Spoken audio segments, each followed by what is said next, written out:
대한민국의 가장 심각한 현안은 날로 벌어지는 사회적 경제적 격차이며 격차 해소 없이 대한민국은 한 걸음도 나아갈 수 없다는 진단이었습니다. 이렇듯 우리 20대 국회는 이게 나라냐는 외침을 지난해 겨울 촛불광장에서 처음 들은 것이 아니었습니다. 우리는 이미 알고 있었습니다. 원내 각 정당과 선후배 동료 국회의원 여러분께 제안드립니다. 고질적인 불공정과 불평등의 현실을 타파하는 것이 제20대 국회의 가장 중요한 과제임을 재확인합시다. 그리고 불평등 불공정 구조 타파와 격차 해소를 위한 초당적 노력을 경주합시다. 사실 불평등 불공정 구조 타파를 위한 격차 해소는 지난해 대통령 선거에서도 모든 후보들의 공통 공약이었고 다양한 정책이 제시되었습니다. 그래서 지난해 5월 19일 대통령과 5당 원내대표 오찬 회동에서 저는 대통령 선거 당시 5당 후보들의 공통 공약을 최우선으로 실현하여 국민들이 정치를 보다 신뢰할 수 있게 하자고 제안하였고 참석자 전원의 동의를 얻었습니다만 그 약속은 아직도 실현되지 않고 있습니다. 그중 최저임금 문제는 지금 각 정당 대표 연설에서도 논란으로 증폭이 되고 있습니다. 지난해 5월 대통령 선거 당시 5당 후보들의 최저임금 인상 공약은 최저임금 1만 원을 2020년까지 달성하느냐, 2022년까지 달성하느냐로 나뉘었습니다. 사실 2022년까지 1만 원 달성은 그동안의 평균 인상률만큼만 인상하겠다는 것이었고 2020년 1만 원 달성은 최저임금을 평시보다 조금 더 큰 폭으로 인상해야 격차 해소에 도움이 된다는 것이었습니다. 그러나 2020년과 2022년 사이에 한강이 흐르는 것도 아니고 휴전선이 가로막고 있는 것도 아닙니다. 원내 각 당이 격차 해소에 기여할 수 있는 구체적인 최저임금 인상 로드맵을 제시하고 합의에 즉각 착수합시다. 최저임금 인상과 관련하여 영세 자영업의 어려움이 많이 지적되고 있습니다. 매우 현실적이고 중요한 문제입니다. 그런데 최저임금 인상에 따른 중소기업 영세 자영업자의 피해를 말하는 국회는 지금까지 중소기업과 영세 자영업자를 위해서 무슨 일을 해왔습니까? 중소기업에 대한 대기업의 갑질에 단호한 태도를 보여주었습니까? 영세 자영업자를 위한 상가 임대차 보호법은 도대체 왜 아직도 국회 법사위에서 낮잠을 자고 있는 것입니까? 건물주의 임대료 폭리에 대해서는 무슨 조치를 취했습니까? 우리 모두가 알고 있는 것처럼 최저임금 인상을 회피하는 것으로 자영업의 문제가 해결되는 것은 아닙니다. 서울에서 신장 개업한 음식점 중 1년을 버티지 못하고 폐업하는 경우가 70%를 넘는 현실이 보여주듯이 자영업은 대한민국에서 중산층 몰락의 현장이기도 합니다. 이 같은 현상은 차별과 격차로 노동시장에서 축출된 많은 사람들이 자영업으로 몰리면서 경제활동 인구 대비 자영업 종사자의 비율이 미국의 4배에 이르는 비정상적인 현실입니다. 동시에 자영업 시장 내부의 부당한 계약 관행이 쌓인 결과이기도 합니다. 따라서 격차 해소를 위한 대책은 최저임금 인상이나 공공부문 일자리 창출을 넘어서는 종합적이고 장기적인 로드맵의 수립이 필수적입니다. 제20대 국회의 최대 과제와 사명이 격차를 해소하고 그를 통해 공정하고 평등한 사회로 나아가는 것이라면 격차 해소 로드맵을 만드는데 머리를 맞대고 지혜를 모아갑시다. 작지만 중요한 얘기 한 가지만 더 하겠습니다. 최근 정부가 2022년 식량자급률 목표치를 당초 60%에서 49.5%로 낮추겠다는 입장을 밝혔습니다. 이는 농림축산부가 2011년 설정했던 목표치보다 10.5%를 낮춘 것으로 7년이라는 기간이 지나는 동안 목표치가 오히려 뒷걸음질하면서 목표라는 용어마저 무색해졌습니다. 목표라는 단어는 달성하는 것인데 거꾸로 목표치를 낮추는 이유가 무엇인지 저는 농민들과 우리 국민들에게 설명할 방법이 없습니다.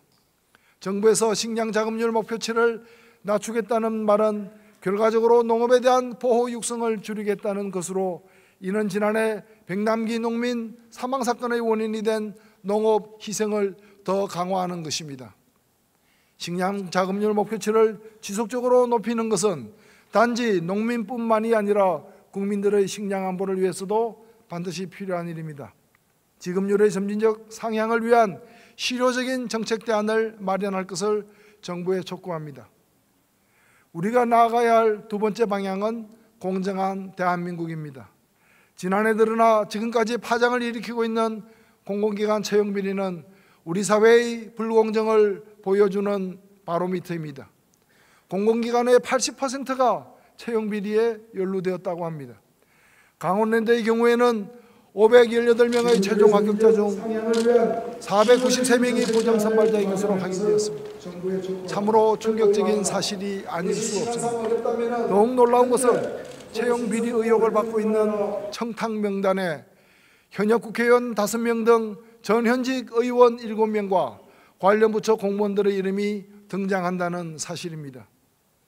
불평등은 그 자체만으로도 고통스럽지만 그것이 불공정의 결과일 경우 그 누구도 참기 어려운 분노로 나아가기 마련입니다. 실로 우리는 국정농단이 아니라 국회농단의 10년에 빠져 있으며 이게 국회냐는 분노에 직면해 있고, 이런 국회에서 사법개혁을 논하는 것은 오염된 칼로 수술하는 것과 다를 바 없다는 자괴감을 떨칠 수가 없습니다. 저는 국회 재정장들에게 요구합니다.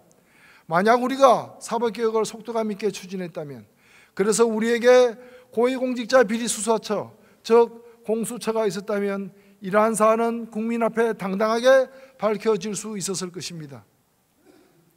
공공기관 채용 비리에 대한 특검을 실시하고 공수처 설치를 하루빨리 처리할 것을 각 정당에 제안합니다. 공정한 사회는 공정한 정치로부터 가능합니다. 2016년 총선에서 저희 정의당은 7.2%의 국민 지지를 받았으나 국회 의석수는 전체의 2%밖에 차지하지 못했습니다. 그러나 소선거구제의 수혜를 온몸으로 받는 거대 정당들은 자신이 받은 지지보다 훨씬 많은 국회의석을 차지하고 있습니다. 국민의 지지가 국회의석에 정확히 반영되는 선거제도, 즉 연동형 비례대표제의 도입이야말로 공정한 정치를 만드는 시작입니다. 그 토대 위에서 공정한 사회도 가능합니다. 그런 점에서 이번 지방선거에서부터 연동형 비례대표제를 도입하거나 그것이 시간상 어렵다면 현재 서울시 선거구 획정위원회가 중대선거구제의 정신을 살려 4인 선거구를 제한한 데 대해 민주당과 한국당이 당론으로 확정해 주기를 요청합니다. 만약 양당이 이를 수용하지 않는다면 이는 양당에게는 사실상 소선거구제나 다름없는 2인 선거구제를 방패로 지방정치를 독점하는 것으로 해석될 수밖에 없습니다. 2018년 동시지방선거에서부터 국민의 지지가 반영되는 선거제도의 변화를 시작합시다. 마지막으로 오늘 제가 말씀드릴 세 번째 주제가 있습니다. 앞서 말씀드린 문제를 넘어 우리는 지금 정말 중요한 문제에 직면해 있습니다. 모든 한국 사회의 문제를 합친 것보다도 더 큰 위기, 즉 전쟁 위기의 문제입니다. 북한에 대한 선제 공격은 그것이 어떠한 형태이든 확전의 가능성을 내포합니다. 무엇보다도 그로 인한 피해는 대한민국 국민, 특히 인구의 반이 몰려있는 수도권 주민이 가장 크게 지게 됩니다. 전쟁의 대가가 국민의 생명이라는 사실은 설명이 필요 없을 것입니다. 지금 당장 국회가 할 일은 명확합니다. 전쟁 위협을 막고 국민의 생명을 지키는 것입니다. 저는 이 자리에서 원내 모든 정당에 제안합니다. 어떠한 경우에도 전쟁을 반대한다는 북한에 대한 선제 공격 반대 결의안을 국회가 채택합시다. 국회가 한반도 전쟁 위협을 막고 국가와 국민을 지키는 일에 나섭시다. 평화와 국민의 생존에 여야 또는 보수 진보가 있을 수 없습니다. 우리는 이미 보수와 진보를 막론하고 한반도 평화에 있어서는 공통의 철학을 공유하고 정책으로 채택한 경험이 있습니다. 1991년 노태우 정부 시절 남북한 기본 합의서 정신을 기억해 보십시오. 그때의 경험을 되살려 어떠한 경우에도 전쟁을 반대한다는 점을 명확히 합시다. 그런 후에 북한의 비핵화를 관철시키는 슬기를 발휘해야 합니다. 북한의 비핵화는 한반도 비핵화와 같은 말입니다. 비핵화는 영구적인 한반도 평화의 전제입니다. 그런 점에서 전술핵 배치나 핵무장과 같은 정책은 평화보다는 갈등과 긴장을 택하고 종국에는 전쟁도 불사하겠다는 선봉에 불과합니다. 작년 국정감사에서 송영무 국방장관 또한 전술핵이라는 단어 자체도 없고 우리 군의 핵 보유도 현실성이 없다고 밝혔습니다. 지금처럼 전쟁 위기가 고조되는 상황에서 핵이라는 유령을 좇는 일은 무책임하면서도 위험한 제스처에 불과합니다. 이 자리에서 보수 정당에게 진지하게 묻습니다. 보수의 가치가 무엇입니까? 북한과 우리의 공멸입니까? 실제 우리가 핵을 갖게 되었을 때 국제사회로부터의 부담을 감당할 자신은 있습니까? 아니면 보수 정당이 원하는 게 진정 전쟁입니까? 한반도 전쟁 위기가 현실이 되었을 때 그 어떠한 것 하나라도 감당할 수 있습니까? 모두들 알다시피 한반도에서의 전쟁은 곧 우리 모두의 파멸입니다. 다시 한번 강조합니다. 지금 한반도 전쟁의 위협이 어느 때보다 고조되고 있습니다. 예전과 같이 종북몰이나 색깔론 핵을 운운하며 표를 계산할 때가 아닙니다. 여야와 보수진보 모두가 평화와 공존이라는 당연한 가치를 위해 힘을 합칠 때입니다. 이 땅에 두 번 다시 전쟁이 있어서는 안 됩니다. 국회가 북한에 대한 선제 공격 반대 결의안을 채택할 것을 다시 한번 제 정당에 요구합니다. 존경하는 정세균 의장과 국회의원 여러분, 지난 1월 28일 정의당은 원내정당 중 처음으로 개헌안을 발표했습니다. 정의당은 20대 국회가 추진하는 개헌이 첫째, 국민에 대한 약속을 지키는 개헌, 둘째, 정치권이 아닌 국민을 위한 개헌이 되어야 한다고 생각합니다. 그런 점에서 지방선거와 동시에 개헌 국민투표를 실시하겠다는 약속은 반드시 지켜져야 합니다. 합당한 이유와 구체적 대안이 없는 약속 위반은 정치의 신뢰를 떨어뜨릴 뿐입니다. 또한 이번 개헌은 철저하게 국민을 위한 개헌이 되어야 합니다.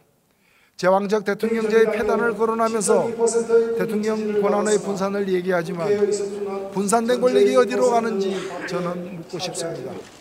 어떤 분들은 분산된 대통령의 권력을 국회로 몰아주는 권력구조 개편을 주장하고 있습니다. 300명의 국회의원이 선출하는 이른바 실세 총리가 4천만 명의 국민이 선출하는 대통령보다 훨씬 더 많은 권한을 갖는 권력구조 개편안을 국민이 원할지 의문입니다.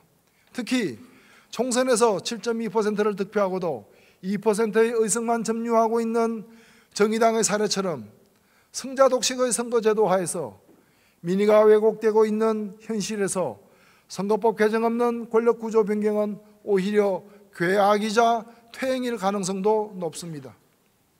이번 개헌은 무엇보다도 권력의 분산이 중앙정부에서 지방정부로 권력기관에서 국민에게로 이루어지는 개헌이어야 합니다.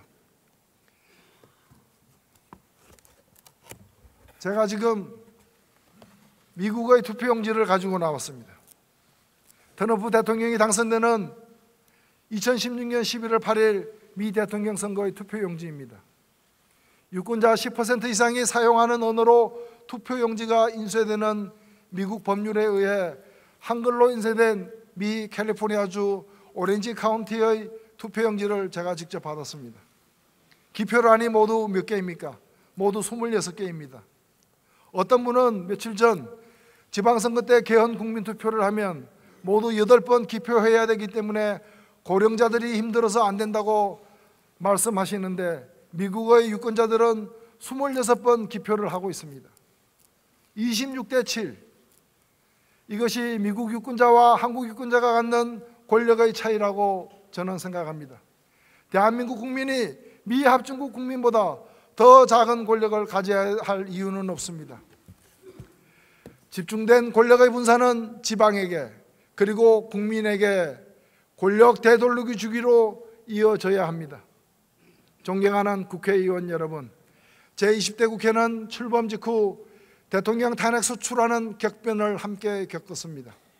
다행히 국회의원 3분의 2 이상이 국민의 예감을 과감히 수용하는 결단을 내림으로써 20대 국회는 시대의 요구와 국민의 예망을 대변하였습니다. 이제 20대 국회의 남은 과제는 불평등하고 불공정한 현실을 타파하고 한반도의 평화 실현을 앞당겨야 한 중대한 과제를 앞두고 있습니다. 기원전, 즉 BC 역사가 되풀이될 수 없듯이 비포 캔들, 즉 촛불 이전 BC 시절도 반복되지 않을 것입니다. 20대 국회의원 모두 촛불과 함께 한 시대를 건넜습니다. 촛불 이전의 낡은 정치를 반복하지 맙시다. 정치가 스스로 개혁할 때 비로소 나라도 나라답게 바로 설 수 있다는 사실을 잊지 맙시다. 경청해 주셔서 감사합니다.